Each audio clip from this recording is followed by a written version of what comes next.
let me hit the intro real fast. Hey, everybody, welcome to the Random Hour. As always, I'm your co host, Devin Moore. Sadly, Kyle couldn't be with me right now, so of course, he left me unsupervised, so I'm in the driver's seat. But luckily, I got somebody to sit in the passenger seat with me for the next hour or so, so I'm going to let him introduce himself just real fast. Floor's all yours. Hey, g'day everyone. It's the Daggy DM here, Brett Slater, Kymrhyl Oakenfist. I get on TikTok and make some stupid videos and try and have a bit of a laugh. So let's talk Dungeons and Dragons, baby. All right, speaking of which, speaking of Dungeons and Dragons, my first question for you is what got you into D&D? When I was about 13 years old, my parents took me to the local drive-in, me and my sisters, and we watched E.T. the Extraterrestrial. And the kids at the start of the film are playing Dungeons and Dragons. This is back in 82, 83. And it looked really interesting. So the next time we were up in the capital city, Perth, I saw this shop that stocked the old Red Basic box set. I said to Mum and Dad, I'd really like to get that. And luckily they bought it for me and started DMing from there.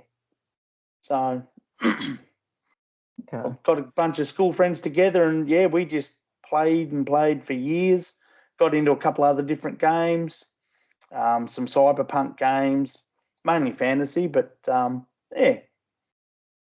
You know, it's funny you should say cyberpunk. I actually just earlier today, I actually just bought a Cyberpunk 2077 for the PS5. So Kyle's more of the D&D person here on our show, and I'm more of the, like you said, I'm more into the cybernetic, futuristic, Transformers, all that. So it's funny you should say that. I'm like, huh, how ironic. Yeah, you'll have to try Shadowrun role playing game. That's a good cyberpunk with some fantasy elements thrown in. Okay. Yeah, I see my D&D experience so far. I played it one time. See, growing up, when we were younger, it's funny you say ET. Grew up watching ET as well, but really what got us interested in D&D or just learning about it as kids with me and all my brothers was Lord of the Rings. Oh, yeah. And, yep, Lord of the Rings. And we told our dad about it because back then we thought our dad and my uncle, they tried it back in the day too, and we were like, Dad, we want to check it out. And my dad goes, sure.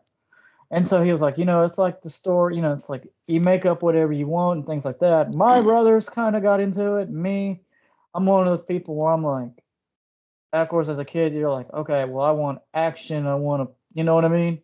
Yeah, but now exactly.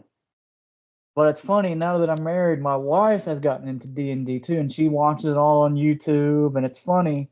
So like I said, I'm off camera, and people on the show know that I'm a teacher and coach. And my wife calls me on Facebook Messenger because I don't have service in my classroom. And I'm thinking while I'm in class, she calls me, and I'm like, oh man, she don't ever call me during class. She usually calls me during my lunch break. I'm thinking something crazy happened. So I pick up. I said, hey Megan, what's wrong? And she goes, man, my favorite party group in D&D got slaughtered by a Bigfoot octopus man. I said, oh man, I'm sorry. I know you've grown to love those characters. And she goes, it's okay because like 2 moves ago they went down a hallway and found a time amulet to go back in 10 minutes, so they're gonna start over. I said, wait, you called it a cry about them dying, but they're alive. Yeah, I just wanted to tell you. I was like, why did you call me? Because you're invested. I said, I was only invested when they went to the circus and they met the clown. That was the only thing I was into. Losing a D&D character is like losing an arm. It is hard. You put so much time and effort into that character. And then for it to die, for that character to die, is just so painful. It's a strange thing, but it is. It's part of you dies when that character dies.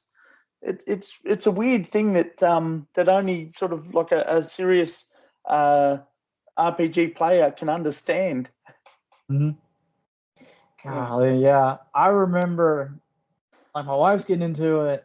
I tried it once, and I'll tell you this: Kyle doesn't believe me that I played recently, but I did last off season because as a coach, in the off season we go from having no free time to all this free time. So I went to my local comic book shop for a D&D night, and I was like, oh, I'm gonna just try it and see. And like those guys had their character sheets, like the sheets were like wide, and they're like, "What's your character?" And I'm like, my character is uh, we'll make him a normal person, sword, an axe. But yeah, it's like I said, I sat there in my first D as a young adult, and they're like, "Hey man, what's your character?" And I was like, "A human with a sword and an axe." They're like, "Anything else?" I don't know.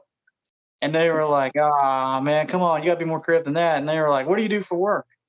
And I was like, and I teach and I coach. They're like, "All right, we'll make you a high persuader," and it turned into a kind of like, you ever seen the movie Ocean 11, the spy Yep, yeah. movie?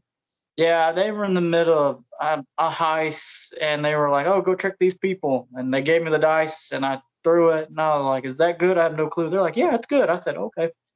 My D&D experience is limited, but I do like the world building, and it's funny when you mention Vulcan the Gray and Ray Swiftbow. They told us a story for one campaign. They started off they were in a tavern with their party. All of a sudden, this guy in a black cloak walks in and he starts throwing fireballs, and they had to fight their ways out. And I was like, huh. Yep. And they said, "That's the power of D&D." I said, "Dude, I'd be mad if that was me in real life, man. I'm just trying to drink." Mm. Uh, all I've right, let just me. started a campaign where my players all received a letter from a hero who's either saved their village or saved them or did something that affected their lives, and they got a letter saying that this hero is very ill and he's called for them. But just as they arrive into the town, a funeral procession is going past. It's actually the hero has died. They were too late. Oh, So that's how I introduced the characters. And then the hero's butler approaches them and says, "Look, this is he was the last couple of years. He's been very quiet and suspicious of everyone. And here's the name of somebody that I found in one of his notebooks. Everything's in code, but I managed to find this name. So can you go and investigate what this person is doing, because maybe they're doing something that is a bit suspicious and it's caused him to worry." I like to do, I used to do the old you all meet in a tavern, mhm. but yeah, I'm trying to do different things. I was involved in a game where it was you were all hired as guards for a traveling merchant for his caravans and that. And then you don't really talk to each other much until you're going through a chasm sort of thing, and there's a landslide, and just about everybody in the caravan is killed, but you. Just different ways of bringing people in to engage them. So gives them a common point to relate to each other, their characters, but it also gives them a different reason to actually meet. Okay. Speaking of my second question here is, what are some memorable moments that you've had in a past campaign that you think of? Oh, the one that always comes to mind, this is going back close on 30 years. I had a group of, actually, we were still in school. Yeah. I was DMing, and this my friends had, were playing, and one of my mates, he always tried to take charge, or I'm the the elf ranger, and I'm the best, and I had another mate who just got sick and tired of this guy leading them from one disaster to another, because he was a ranger. Instead of picking up his bow and arrow and shooting, he'd run in and da-da-da. So my other mate, come up with this plan to assassinate Mm. this guy's characters. So he goes about. He says to me, next time we fight some goblins, I want to do a stealth check or a deception check. I want to cut off some of their feet. or collect their shoes or whatever, and some of their daggers and things like that. And he did this over several games, and then one night his characters are on guard, while everybody else is sleeping, and he assassinates the other guy after making these little footprints all around the place and leaving a goblin dagger. Just comes to mind, and my friend did not know for years that that's what happened. I was just rolling dice behind the DM screen going, oh, yeah, that works. All of a sudden, you hear goblins. And then just as you're waking up, you feel the cold steel cross your throat and feel your lifebloods ebb from your body. And he did not know about it for ages. And when he found out, he went, fair game. So, Oh, man. Okay. Oh, man. That's pretty dope. That's one thing that just interests me about D&D, which, like I said, my wife's getting into it. I'm slowly trying to get into it. What I do like, it's like the books, man. You know, the old books you read growing up? You flip through the pages, you hit that fork in the road. If you go left, turn to page 5. Yeah. And that's one thing I like about it. But it's like you said, you build a kit. Yep. I've got that's one. Yep. I love them. Me and my father used to play them all the time. My dad didn't really get into D&D, but he wanted to be involved. So we used to sit down and do these games, and he would roll the dice, and we would make decisions. Do we go left? Do we go right? Do we attack the troll? Do we try to sneak past the troll? And that's how me and my dad sort of related with my nerdiness. Oh, man, that's pretty cool. See, that's how I always viewed it growing up too.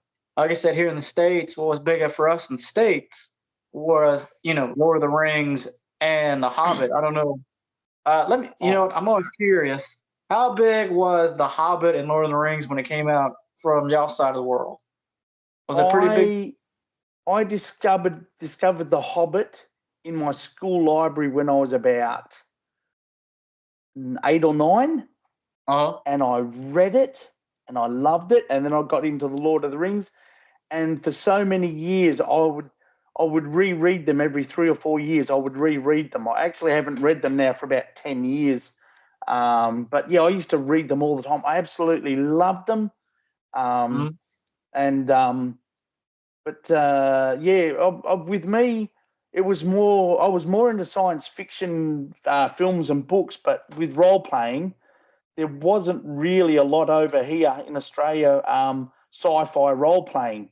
Sort of D&D came over, but then later on I got into like Shadow Wars. I ran a game of GURPS Supers, Generic Universal Role Playing Systems, where I read a series of books by George R.R. Martin.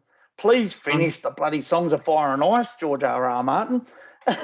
You know what's funny? This it's nighttime over here where I'm at. This morning, it's funny. My wife wakes up. We wake up this morning. She's like, she goes, J.R. Martin, man, he needs to finish the books. Yeah. And because she was like, man, because she loved Game of Thrones, and she was like, man, he needs to finish it because that ending was. Whew. I'm over here like, I'm like, it was. She's like, you never watched it? I said, I watched the first 3 seasons and I got distracted. Yeah, my wife didn't really enjoy it too much. She said there's too much dwarf sex. But George R.R. Martin wrote or co-wrote a series of books, an alternate history where an alien virus was released over New York just after the Second World War, and it gave some people superpowers, other people turned into horrible mutant sort of things, and other people just died. So it's called the Wild Card series. So I ran a game based on that, but set in my hometown. And my characters, my players actually played themselves, but they got these powers. Okay. So that was really good fun too. To actually, because they could play themselves, which was something completely different. We hadn't ever done before. So. Yeah, I know. The fact that I've heard his name twice today, shocker. On to my next question. What has been your favorite minifigure? My favourite minifig. Oh, every time I paint a new miniature, that becomes my favourite. I've actually got some up behind me there, as you can probably see. I can grab a couple if you like. Yeah, you grab Does one. Well, yeah. this go on video or is it just audio? Just audio. There'll be video. You can bring All one right. down. Yep. I'm just trying to. Oh, a couple that I've just done recently. There's a Minotaur there that I'm quite happy with. That my players are going to go up against eventually. And Okay. after watching the D&D Honor Amongst Thieves movie, I got myself a little owl bear. Did him up as well. So, but yeah, every time I paint a new miniature, it becomes my favourite. I tend to put too much effort into painting my minis. I don't sort of like go, well, this is only going to be a farmer that they're just going to walk past and maybe say, which direction is the nearest town. No, that farmer in my mind while I'm painting, who comes up with a whole backstory. So, but I've been painting miniatures for almost as long as I've been role playing. It's just part of the hobby that I just love. My father can draw. He'll just sit down and just draw anything. He's amazing. And I did not get that talent from him, but I found a way to express my artistic, I don't know, whatever you call it, flair or whatever, in painting miniatures. Okay. So, yeah. Yeah, I forgot to tell you. The video version will be on our YouTube channel and then on Spotify. So you were good to show this to people at home.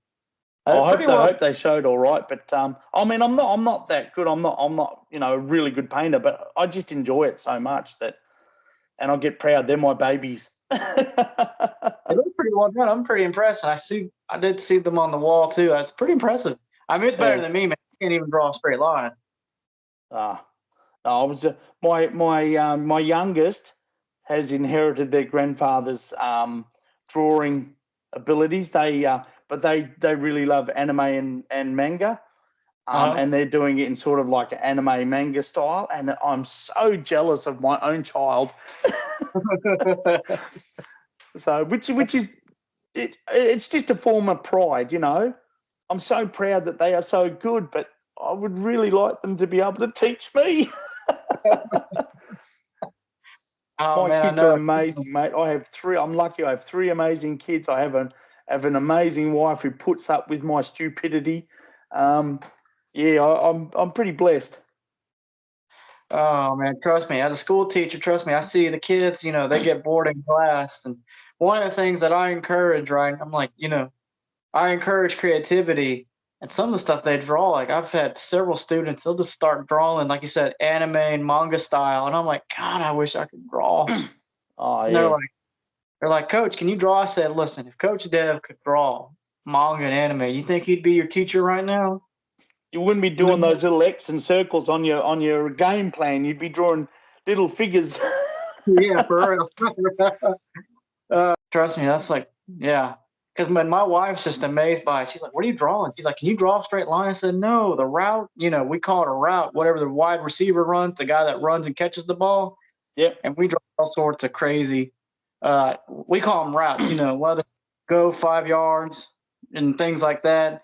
And she just sees me start drawing stuff up. She's like, "What are you drawing?" I said, "I'm drawing a route." She's like, "You're making him do a loop-de-loop." I said, "No, he's doing a 15. He's running 15 yards and he's cutting back inside." She's like, "Baby, you're drawing a loop-de-loop." I said, "It's not a loop. Okay, it looks like a loop-de-loop if you're not an American football person. Okay, leave me alone." Yeah. It amazes me how tactical American football is. Just each play it's like playing a game of chess. It looks like playing a game of chess. It's very, very tactical game. Yeah, well, in my opinion, and I've actually about to start year 7 of my coaching career as of this recording. It just depends on who you've been under. Guys that have been in the game for a long time, and there's all sorts. Like you said, it's just based off of whatever guys come up with. Like there are guys that spent their whole career just hours just drawing stuff and mimicking Yeah. stuff. But in reality, and this is what I tell people, I said in reality, it's as simple as you get. Where I started coaching at the college level, where it can be complicated, and we have the time and resources to take the kids out there and teach them the complex stuff. Now to where I'm a high school coach, I'm dealing with a bunch of 15-year-olds. Mm-hmm. Let's just say Coach Dev had to take them back to rec league days. We just had to go out there and start over a few days. Yeah. It's all good, but it's not really like chess. It just depends on where you've been, who you've been under, things like that. Mm-hmm. Oh, I mean, It's I've only watched a little bit of American football, but that's what it comes across as. You set up that plan, right? You're going to go here and you go there and you do this and you do that. It's like moving pieces around on a chessboard. Whereas Australian rules football, it's uh, just free flowing. It's sort of like they have ideas and like if you get the ball, you kick it over here to this bloke, but it's more free flowing. Whereas as American rules, it just seems to be more planned out and methodic. yeah, and I'll say this, especially in the NFL, they're big on. I hate to say it, and I'll say it on camera. To me, in the NFL and the pro level here in the States, it's all about the money. Yep. Now, you want, and even I hate to say it, in college football or really in college athletics right now, with the whole, I don't know how familiar you are with sports that are going on in America, but right now we're getting ourselves in a situation where it's called a national letter of intent, NIL, and a Mhm. NIL is where the players, which is where players are getting paid for their likeness. Yep. And all these kids and all these schools are basically trying to offer these kids like ridiculous amount of money. Yeah. And I Yeah. have my own debate on it. Being coaching at that level, and I'll just say short and sweet. Yes, you need to take care of the kids. Take care of the kids. They are a product. We're investing into them. Some of these kids, like I said, off camera, I've dealt with international players. Like some of these kids are having to go across country. I mean, you know how it is when you're a Mm. young 18-year-old and you're having to leave home. It's brutal, Yep. and you demand so much from them. But Yeah. that's the dumb simple question. Now another day I'll sit here and talk your ear off for hours and how it's all yada yada yada. But we ain't Mhm. here for not here for American football. We're here for some D&D. Sorry, mate. I just love hearing other people, and their experiences. So, yeah. If, I mean, if I no, distract if I distract you no, too much, mate, just give me a kick in the backside and get me back on the topic. oh no, trust me. Here on the Random Hour, we're run by randomness. I'll just sit here for hours, and you'll be like, "Well, slow down." But I will say this: American football, what you've probably seen, it can be played like chess, Yep. and but that's because those guys have the resources to make it that way. Mhm. But if you the lower divisions and where at the high school level and things like that, you know what I'm talking about when I say high school, right? I'm trying to make sure we're on the same level. Yeah. Yeah. Yeah. Oh, Yep. Yep. okay. To me, high school athletics across the board is at the purest form of the sport. Anything past that in the college level and pro level, it's just money Yeah.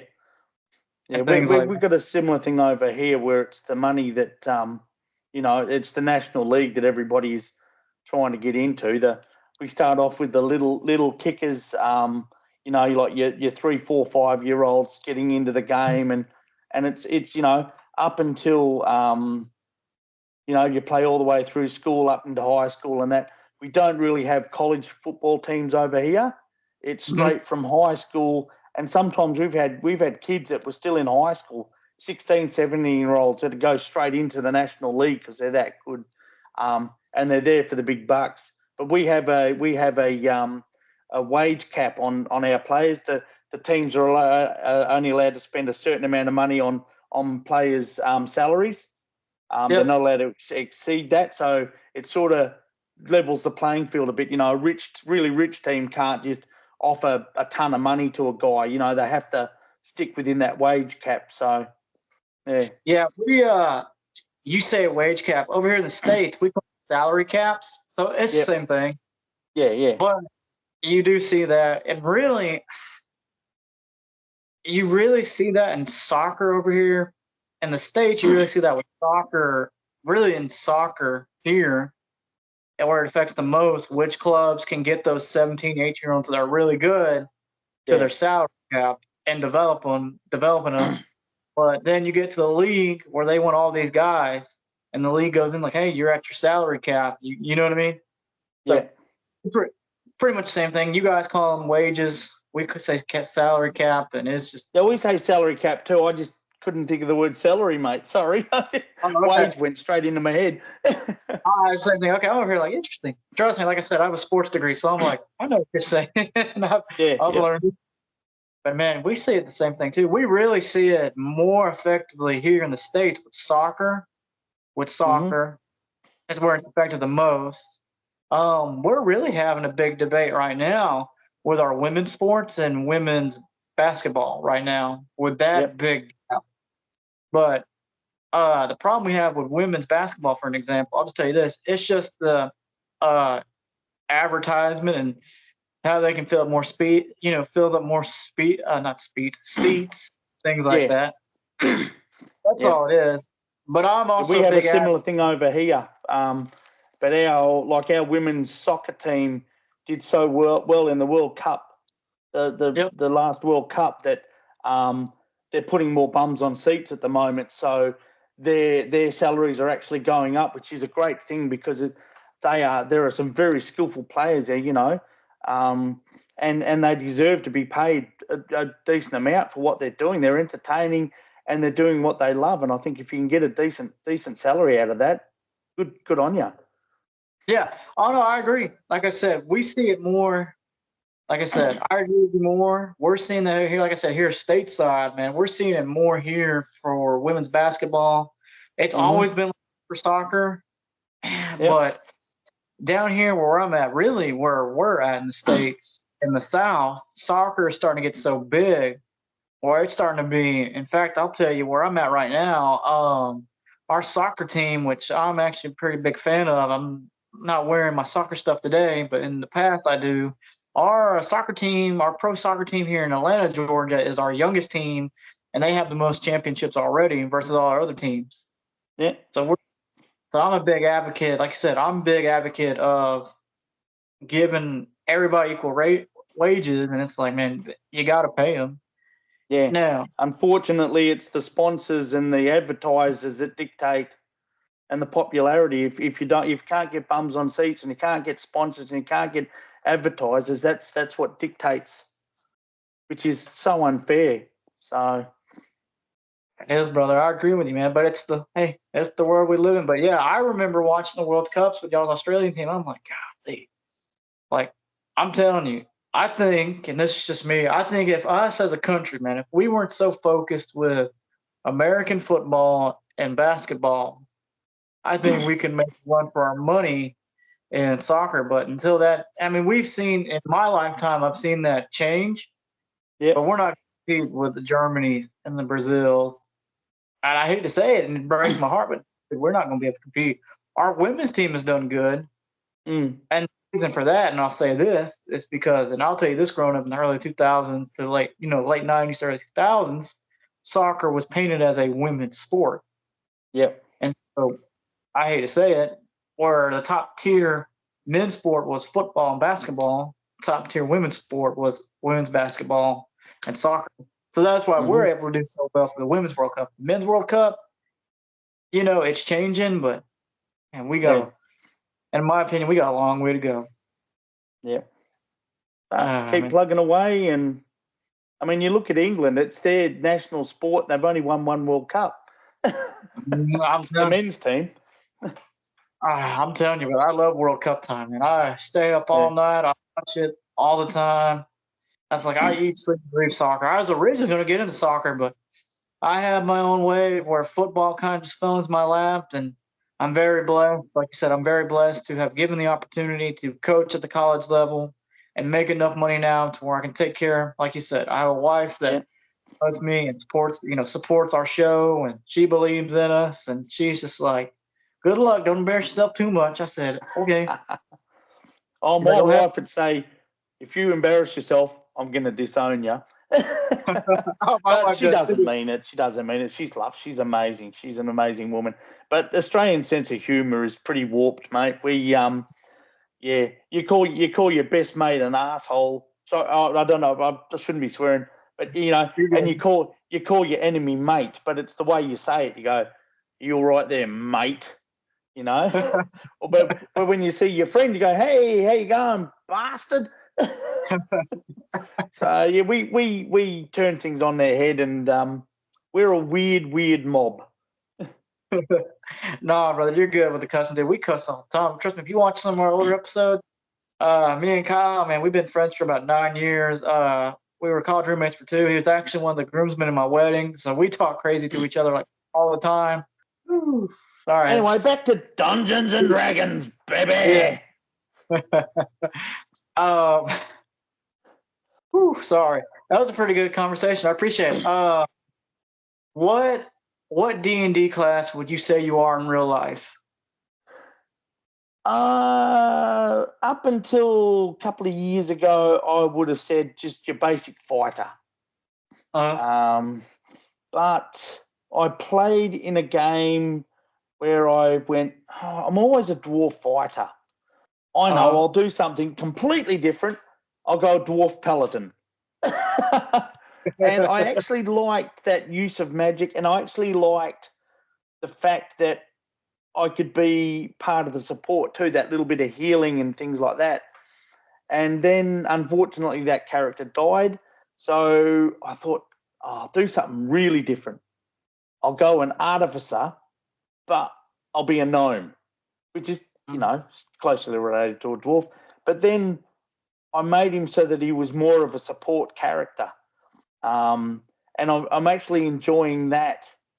I used to be like, just get in there and start hitting things with large lumps of metal, but I'm enjoying that standing back and picking off the enemy with spells or with magic weapons that you can create as an artificer, or doing those spells, like a heal spell or an entangle spell, or even like my favorite thing to do is if the enemy's wearing metal armor is to do heat metal so that it actually causes them to attack with disadvantage or distracts them, breaks their concentration while they're trying to cast a spell or whatever. So I'm getting more into that. So I think that's just age. As you get older, you think, I'm too old to just get up and start smacking things. I'll just sit back and pick off things with my amazing wit and abilities. okay. Yeah, if Kyle was here, he did say this. He was excited. Like I said, he couldn't be here tonight. Or sorry, night where we're at, day where you're at. He's Yep. actually a big wizard, big mage. So he has the nickname as the Anxiety Wizard. And he was Yep. like, "Oh man, I want to talk wizard and dwarfs with him," because he knew that you were big into as a dwarf fighter, things like that. Yeah. Yep. And I'm So over yeah, here. no, I just dwarves. I mean, Lord of the Rings, dwarves don't really trust magic in Lord of the Rings, and I think because I read that at an early age, I think I sort of picked that up, but you still, the idea of a magic weapon appeals to you, and just I've always been that sort of gruff, blunt sort of person. I've mellowed a bit, like I said, as I get older. Um, Um, yeah, so that's sort of what I do. okay. Yeah. Meanwhile, Kyle goes on a D&D. Meanwhile, I'm over here like, man, I'd be a normal human with an axe and a sword, and give me some charisma. Let me talk my way out of it. Yep. He's like, Denver, you can't talk your way out of it. What if you can't talk your way out of it? I said, why do you think I got the sword and the axe, man? I'm a swing and hit. And he'll just pull out a dice. He's like, all right. And he'll throw it. He'll be like, oh, you miss. Oh, also, it says right here in small graving, use a bitch. I'm like, what? It doesn't say that. Oh, yes, it does. I said, oh, I was a bitch. And then my wife will yell, yeah, you are a bitch. And I was like, really? Yeah. And my wife's like, Also, I'm a wizard. during lockdown, my youngest, who was about 12, 13 at the time, went, Dad, I want to play D&D. So I went, you all right? As soon as the lockdowns were over, I went out my local game shop, bought the 5e books, a couple of the 5e books, started running games for them, a couple of their friends, a couple of my eldest son's friends and him as well, and a couple of my old mates that I used to play back in the day. And it really changed my outlook on life and on people, because here was this group of people from 13 to in their 50s, all getting along, all working together, and all different walks of life. And it's really hard to explain.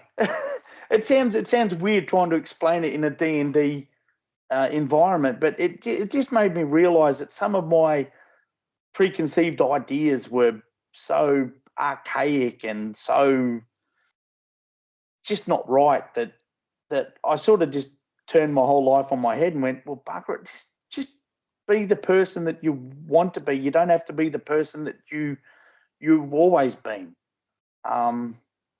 And hopefully I'm becoming a better person from it. Like I said, I connected with my kids, but I didn't really realise that my oldest son was actually playing D&D. He was playing online with his friends because of the shutdown and all that, but the lockdown and that. But so I connected with him. My other son, who's not really into D&D, he gave it a try. My youngest didn't sort of played for about a year and then, well, actually, it's not really my thing. I'm more into anime and manga.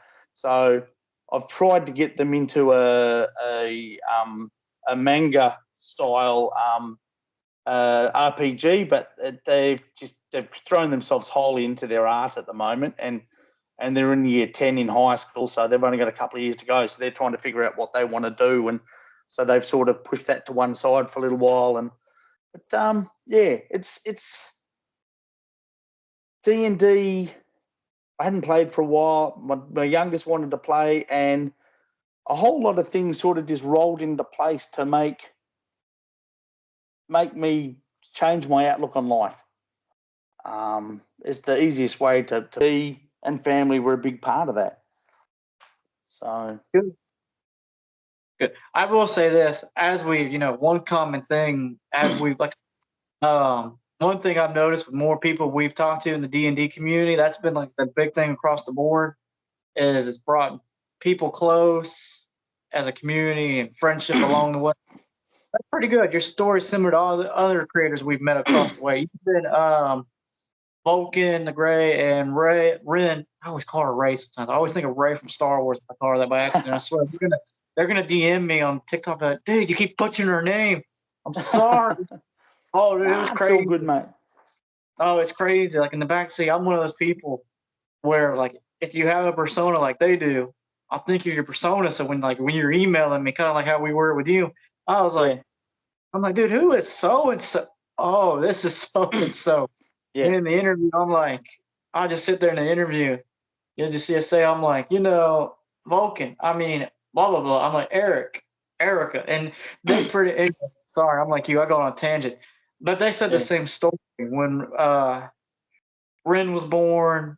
He got her. She showed interest, just like your youngest showed interest in it. He went out and he bought it, and they formed a close bond ever since. To where now they sit there and make TikToks and things like that together in the D&D. So that's pretty impressive.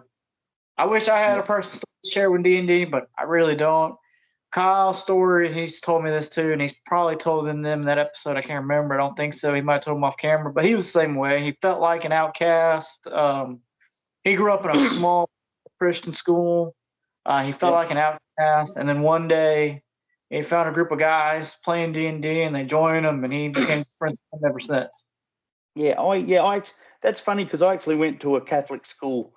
My mum and dad were cleaners, and they worked very hard to put me into a private school. Me and my sisters into a private school, but because they were cleaners, I was sort of, one of those, and I was a nerd. It was sort of, I wasn't in the in crowd, the in crowd, and and D&D sort of brought me and my mates closer together too. So that's, role playing games in general. I think especially now more than ever, is a really accepting, open group of people. I mean, you're still going to get the occasional idiot that's a gatekeeper that's going, oh, you can't do this, you can't do that. But it's fantasy. You can do whatever you like, and as long as I basically live my life now as long as you're not hurting anybody else or yourself, do it. Oh yeah, You no, know? we have again other people we've met, even people we haven't brought on the show. They've said the same stuff. It's funny we interviewed, and I actually told this to the last guy. We interviewed a comic book writer, or I did for our episode, Steve Erkstorm, off of the series The Fog, off of the Oh, yeah, classic, yep. off of the class. This is actually a spin-off series that he's writing from the classic movie John Carpenter's The Fog. Yep.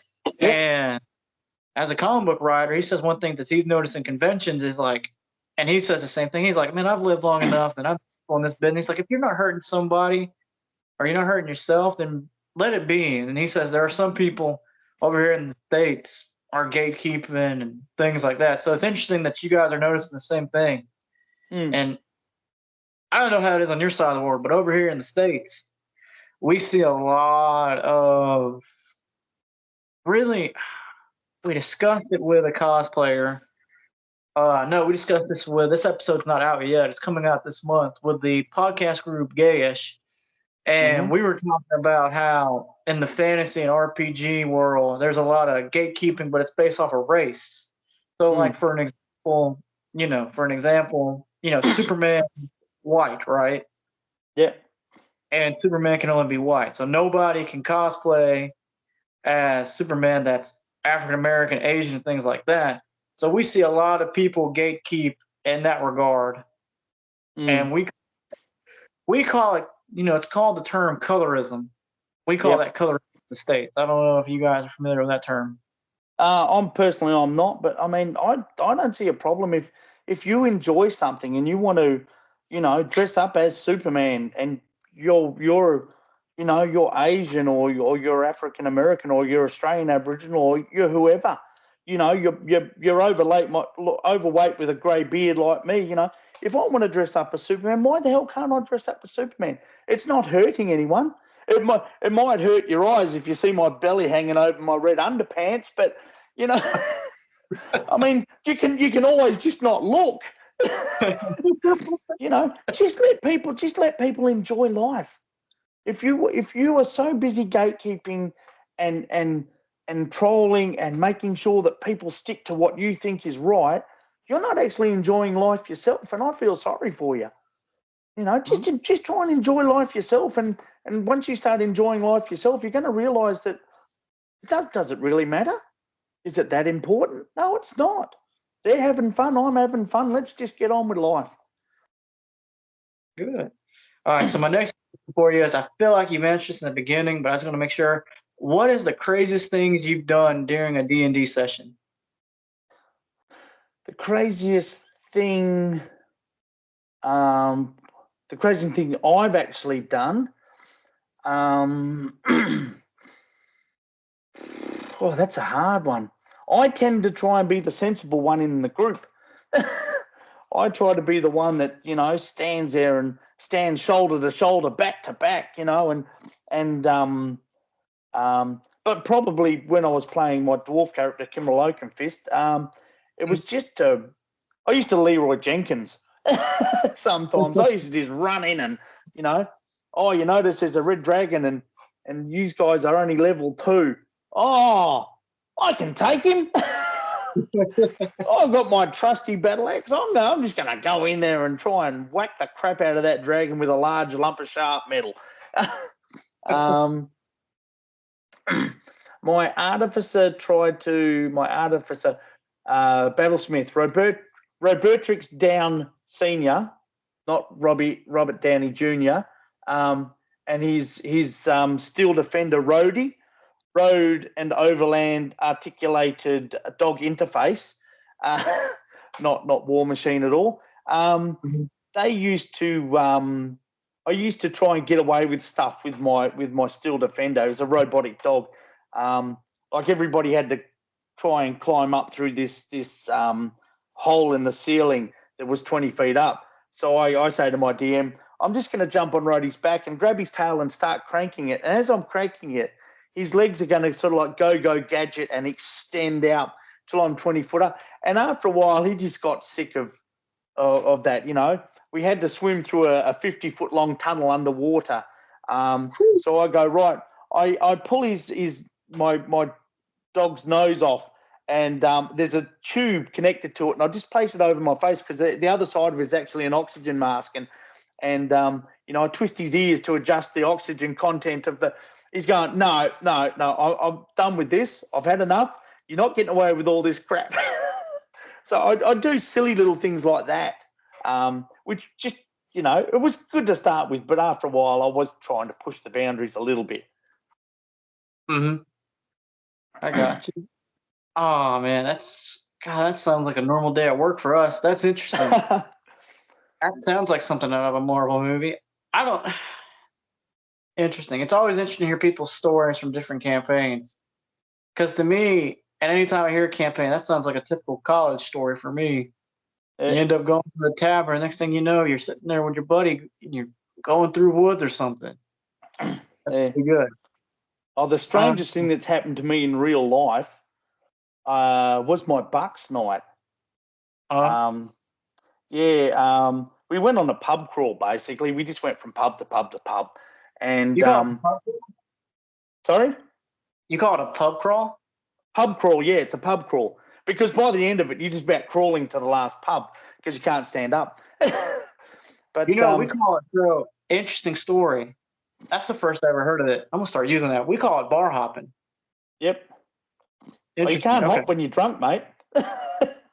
Listen, I have seen a few buddies that when they get plastered, they think they can do amazing things. So I'm going to let them do it. Yeah, no, the night was meant to culminate in, we have this lookout tower on top of a hill that's probably about, 30, 40 foot high. It's a massive big, it looks like a giant penis. So my friends were going to take me to the top of that and handcuff me naked because it was March. So it was sort of like early autumn over here. It's still pretty warm. And but apparently we got to the bottom of this lookout tower and I sprinted to the top.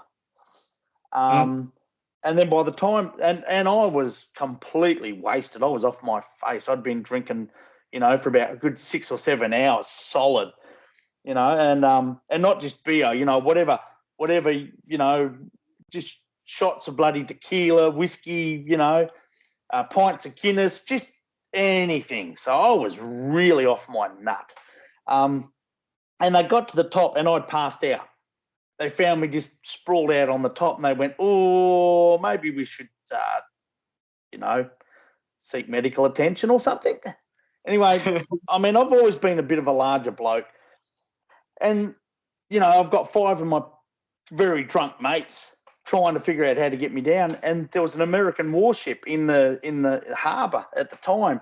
And this this sailor who they said was built, he was like 2 axe handles across, but he looked like he was only about 4 foot tall. He sort of come up with this young lady. I think she was going to show him, the sights. Well, she was going to show him something. And he got to the top and went, oh, bugger this. So he put my arms over his shoulders and took me down the stairs because my mates couldn't get me down.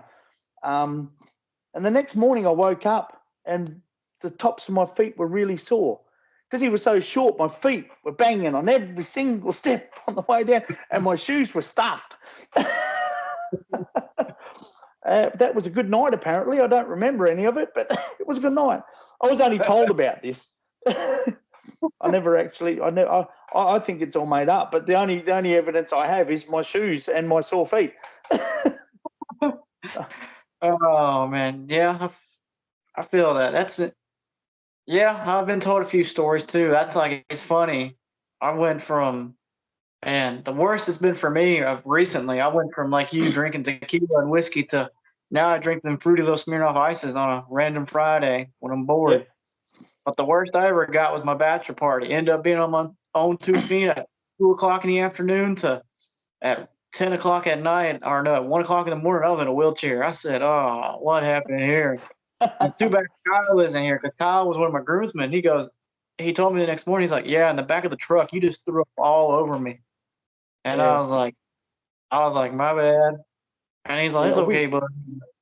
We my mate sort of hailed down a taxi, and the taxi driver took one look at me and went, "No." And I looked up and I recognised the taxi driver. I worked with his brother at the time, and I went, "Howard." And he went, "How do you know me?" And I said, "I work with your brother Mark." And he said, "All right, you can get in the taxi, but hang his head out the window because I don't want to have to hose out the inside of the taxi." So apparently there's quite a nice trail. There was quite a nice trail from the lookout tower to where I was living at the time. And all he had to do was wash the side of his taxi. So, mate, that was 30 years ago, 20, 30 years ago, mate. I've been married for 20, holy cows, 27 years. So. Yeah, I'm actually, ironically, me and my wife, June 24th will be a year. So, Oh, yeah. nice. Congratulations. Yeah, no, we're figuring it out as we go. Mate, it's a wonderful journey, mate. It's a wonderful journey. Oh no, it is. And if it wasn't for her encouraging us to push this show and push this boundary, it's funny. I'm surprised she hasn't come into the room yet, but it's funny. The inside joke is she's our producer. So anytime I start slacking, she'll be like, "Hey, are you working on show stuff today? So how many videos you got to edit?" 4. She's like, come on, time to go edit. I said, "Yes, producer. Let me go, executive producer. I'm sorry." Wives have very sharp feet, and they are really good at kicking you in the backside when you need it. You ain't lying. But no, that's like, she plays a big role in this. Very thankful. If it wasn't for her motivating me, motivating us, or just sitting there talking to us, we wouldn't be having this conversation today, because we would have been like, dude, no one's going to come on our show. People are going to think we're lame. We're going to get dirty looks. I'm just. Oh, no. Mate, I've added you to my podcast list, and I'm planning on going back and listening to a few. But I'm going to be listening because at the moment, my wife's got me into true crime podcasts. Oh, yeah?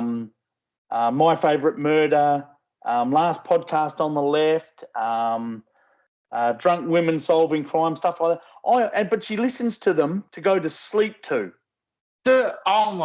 Listen, my wife will turn it on YouTube. And I remember there was one time I'll wake up several times throughout the night. When we first started dating and living together, I would go to sleep and I'd wake up at 2 o'clock in the morning and be like, in 2005 in rural Georgia, he used to cut off the heads of rabbits. Excuse me, who did what in Georgia with rabbits? And in 2010, it's some of the stuff and I'll stay up and watch it. She's like, "What are you doing?" I said, "I can't sleep because of the so-and-so killer." Yeah, I often go to sleep listening to things like, "And then they dismembered the body, cutting through the joints because it's easier than cutting through the bone." And we recently just bought a couple of years ago we bought a chest freezer because we got a Costco about an hour and a half away from us, and every couple of months we go and buy stuff in bulk, meat and that in bulk. And she said, "We'll get this chest freezer," and her joke used to be you'd fit in a small chest freezer. And I looked down at myself and go, "Yeah, good luck with that." And she said, "Yeah, you will in Ziploc bags, in plastic bags." I said to her one day, I said, "Good luck finding a plastic bag big enough to fit this head." And she brought this Ziploc bag home and it fit over my head. So now I sleep with one eye open and 1 foot on the floor. She often says things to me like, "I've just learnt something." What's that, sweetie? When I dismember your body in the bathroom, because that's the easiest one to clean up, I've got to remember to take the cover off the light switch so that I can clean the bloody fingerprint off from when I've turned the light switch on and off. Because if you forget to do that, that's where they find the fingerprints. I'm going, "Oh, that's really good to know." Oh, trust me. I tell my wife all the time, I said, "Listen," I look at her, I go, "Listen, if you're going to murder me, do it in a unique way. That way I can be in movies and TV shows. And for my first movie, I want to be played by William Dafoe." She's like, "Why William Dafoe?" I said, "I don't know. I think he'd fit my posture better. He'd probably fit my chubby posture. I don't know. Get somebody. Be creative." Oh, He's like, "Okay." I joked at our 20th wedding anniversary. I said, I'd be out of prison by now. And my wife said, they never would have found your body. But she's lovely. She's amazing. She's at work at the moment, so I'm being nice, and I don't know why. It's okay. You're in safe space. That's good to know. Oh man, I'm glad I'm not the only one who wives falls asleep to. I don't know if the last 2 nights, she's changed it up to some like calming music, and it throws me off because now I can't sleep because I've gotten used to falling asleep to. In 2005 in Georgia, he cut up the teddy bears. I'm like, oh man. Yeah, it's. All right, And I she got started watching. She started watching the documentaries on Netflix and that as well. So, yeah. Wow. Yeah, same. Oh, when I come home from work, if it ain't D&D stuff, he's listening to. Well, we got big into South Park these past 2 weeks, so now it's South Park. I'm like, whew. And I like Kenny. I'm like, what? Kenny always does. And she's like, you would be Butters. I'm like, oh, great. Call me a special needs child. Great. That's what I need to hear. Oh, Butters wasn't special needs. Butters was just naive. Listen, Butters, I guess because I'm a teacher, if I saw Butters in real life, he'd be in some special classrooms. Fair enough. But I got 2 more questions for you. What is your go-to snack during your D&D sessions? I've got to say, it used to be the old salt and vinegar chips, potato crisps, whatever you want to call them. Yep. But lately, when I'm hosting a game, I started cooking.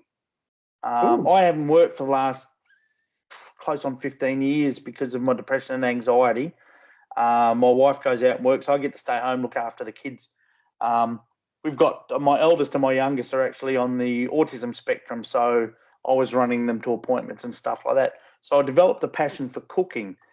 I've cooked everything from beef and Guinness pies to I tried my hand at making lembas bread from Lord of the Rings. Pulled pork. I've made jerky. I made jerky. I've made I've tried to make like tavern food, like a roast and stuff like that. So yeah, it's sort of changed, but there's always salt and vinegar chips at the table. I just love that really salty sort of vinegary flavour. The stuff that makes you go sort of, oh, geez, that's a bit tart. And then you have to knock it, knock back a glass of Coke or something like that just to. I don't like drinking at the table. We tried it when I was younger. When you're allowed to drink over here when you're 18, and when we turned 18, we had a few drunken sessions of D&D, and it wasn't good. especially seeing as we used to play on my father's pool table, and one of my mates vomited on the table. So that was not good. Trying to get it out of the green felt is not easy. I can only imagine. God, not the pool table. Yep. God, you had me perking up. You had me perk up when you said some pulled pork, man. How did the pulled pork go? Oh, mate, that's good. I chuck it in the slow cooker with a smoky barbecue sauce, and then we just get some bread rolls out, mate. And just get that in there. Oh, you cook it nice and slow, and the meat just falls apart. Oh, oh, yeah, there you go. Hang on, just a second. There we go. Just drooling a little bit. Oh, that's pretty good. Yeah, I'll say this, and it's full pork. That's where we're at in Georgia, in the South, and how we do barbecue in the States just differs from each corner of the country, and it's crazy. Yep. So for Georgia, we're pretty standard, I'd say. Depends on where you go. Like I said, some people slow cook it and things like that. But if you go to the Carolina, if you go up more northeastern on the coast with the Carolinas and DC and all that, their barbecue sauce are going to be more mustardy. And I don't barbecue slow cook. I cook in a slow cook it in a pot with the gravy actually in there. So the Okay. gravy and the flavour slow. In Australia, a barbecue is all about the snags. That's your sausages, and your steak, and onion. You've got to slice up. You get your onion, slice up your onion, chuck that on there, and caramelise your onion on it in the juices. Yeah. So sometimes a bit of chicken, but it's basically just chuck it on the hot plate, mate, and just cook it. Cook it until there's a little bit of charcoal on the snags.